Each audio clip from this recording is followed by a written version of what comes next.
ದಯವಿಟ್ಟು ಕಲಾವಿದರಿಗೆ ಯಾರು ಅವಮಾನ ಮಾಡಬೇಡಿ. ಯಾಕಂತ ಹೇಳ್ಬೇಕು ಅಂದ್ರೆ ಸಾಕಷ್ಟು ನೋವನ್ನು ತಿಂದಿರ್ತಾರೆ ಕಲಾವಿದರು. ಇವೆಲ್ಲ ನನ್ನ ಮುಂದೆ ಇಟ್ಕೊಂಡ್ರೆ ಅಷ್ಟೇ.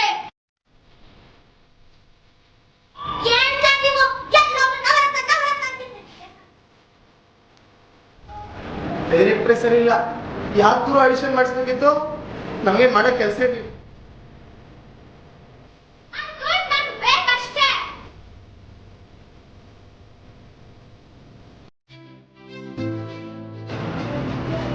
ಏನು ಹಗಲಿನೆಯಲ್ಲೂ ಕೃಷ್ಣನು ವಿಧಿಸುತ್ತಿರುವನೆ? ಏಕೆ ಇದಕ್ಕೆ ಸಾಧ್ಯ? ನಾನು ಅವನು ವ್ಯಂಜನ ಬರುವ ತನಕ ಈ ಪೀಠದಲ್ಲೇ ಕುಳಿತುಕೊಳ್ಳುತ್ತೇನೆ.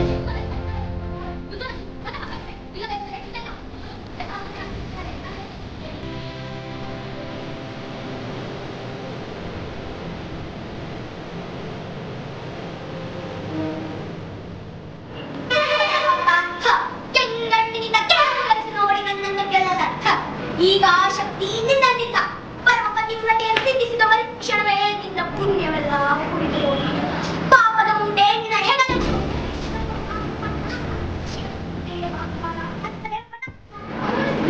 ನೀನೇ ತಾನೇ ನನ್ನ ದುಡ್ಡ ಬಂದಿದ್ದು.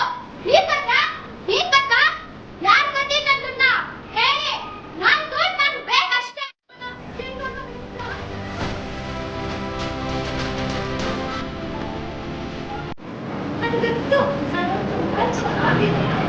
ನಿಮ್ಗೆ ಗೊತ್ತಾ ಅಲ್ವಾ ಸರ್?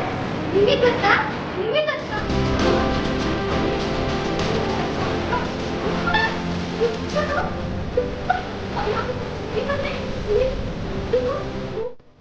ನಾನು ಚತುರ್ದಶಕ ಭುವನ ಭಯಂಕರನಾದ ಜೈಫಲ ದಶಗಂಟ ರಾವಣ ಸರ್ವತಂತ್ರನಾದ ಪ್ರಬುದ್ಧ ರಾವಣ ಎಲ್ಲ ಬ್ರಹ್ಮಾಂಡ ದೊಡ್ಡ ಪಟಂಡಗಳಲ್ಲಿ ಚಂಡಾಲವಲ್ಲ ದಂಡುದಾರರಿಗೆ ಮಂಡನಾಯಕನಾದ ಖಂಡೆದೆಯ ಖಂಡನಾದ ನಾನು ಪ್ರಚಂಡ ರಾವಣ.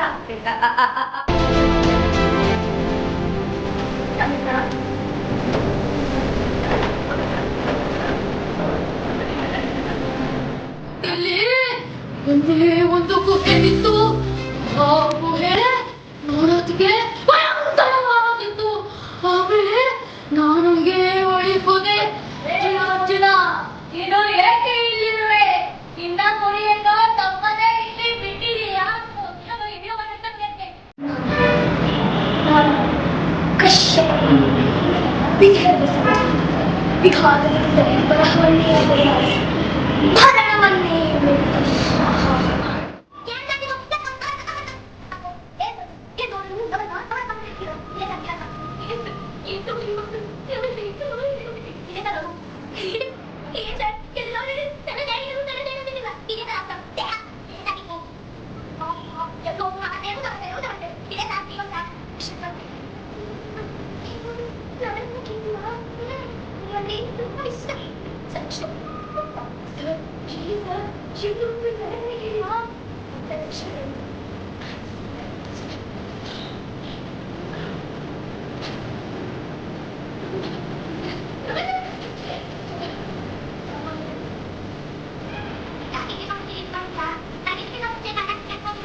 ತಿಂಗಳಿಗೆ ಮಾಡ್ಬಿಡಿ, ಪೇಂಟ್ಗೆ ಮಾಡ್ಬಿಡಿ, ಎಲ್ಲ ಕುಸಂಗೆ ಹಾಕ್ಬಿಡಿ, ನೀಟಾಗಿ ಚೆನ್ನಾಗಿ ಮಾಡ್ಕೊಡ್ತೀನಿ ಅಣ್ಣ.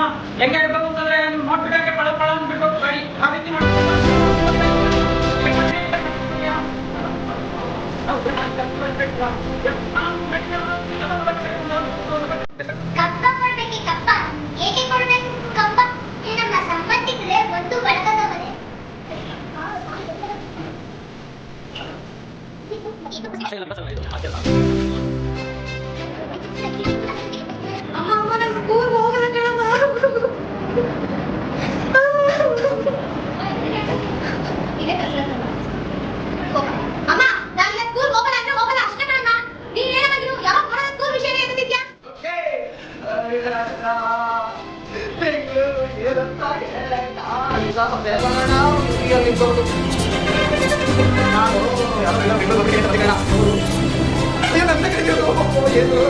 ಏನು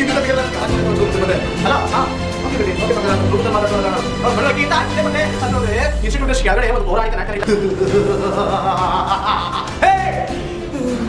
ಸರ್ ಏನಣ್ಣ ಬೈದ್ರೆ ತಪ್ಪಾಗಿದ್ರೆ ಕ್ಷಮಿಸ್ಬಿಡಿ ಸರ್. ಏನು ಬೈದಿಲ್ಲಪ್ಪ, ಏನು ಬೈದಿಲ್ಲ. ನೀನು ಒಳ್ಳೆ ಮುದ್ದ ಥರ ಕಾಣ್ತಾ ಇದೆಯಾ. ಬಾ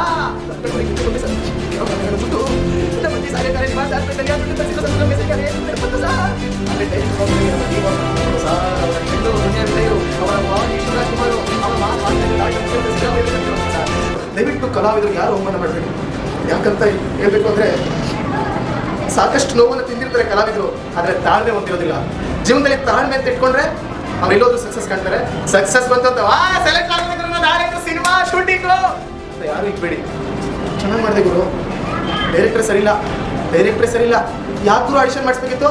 ನಮಗೇನು ಮಾಡೋ ಕೆಲಸ ಇರಲಿಲ್ವಾ? ಇಲ್ಲ ಸೆಲೆಕ್ಷನ್ ಆಗ್ಬೇಕು ತಗೋಬೇಕಿತ್ತು, ಇಲ್ಲ ಅವ್ರು ಕಲಿಸ್ಬೇಕಿತ್ತು. ನಮ್ಗೆ ತಪ್ಪಿದ್ರೆ ಯಾಕೆ ಅವ್ರು ಸೆಲೆಕ್ಷನ್ ಮಾಡಲಿಲ್ಲ ನಮ್ಮನ್ನ? ನಾವು ಕನ್ಸು ಕಟ್ಟಿದ್ದೀವಿ ತಾನೆ, ನಮ್ಮಲ್ಲಿ ಒಳಗೆ ಕಲೆ ಇದೆ ತಾನೆ, ಅವ್ರು ಯಾಕೆ ಚೆಕ್ ಮಾಡಲಿಲ್ಲ ಅಂತ ಡೈರೆಕ್ಟರ್ ಮೇಲೆ ಅಪವಾದ ಹೊರಿಸೋದಕ್ಕಿಂತ ಮುಂಚೆ ನೀವು ಪರಿಶೀಲನೆ ಅಬ್ಸರ್ವ್ ಮಾಡಿ. Thank you.